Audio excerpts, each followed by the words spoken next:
What's up, guys? We're going to install the new Smith Loop Classic. It's a little different than the Smith Loop as it's made out of 550 cord instead of nylon bump cord, and instead of a silicone retainer we've got a reinforced rubber retainer on this one.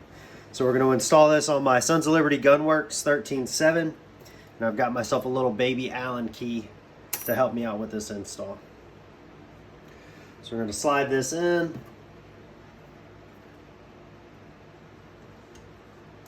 Pick up the loop with the Allen key. Feed the rest through. And then tighten up our retainer right there.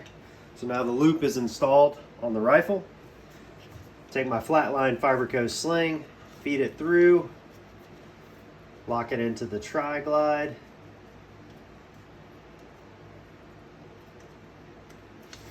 Now my sling is installed using the new Smith Loop Classic.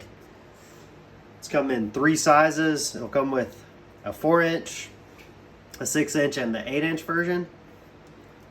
I'm running the 4-inch right here. And again, this is it installed on my 13.7 Sons of Liberty Gunworks. These are up on the site. I've got them in Coyote Black, and for a limited time, the MEFD or Vietnam era OD Green. There'll be a limited time on this one. All right, guys, that's it. I appreciate your time. Take it easy.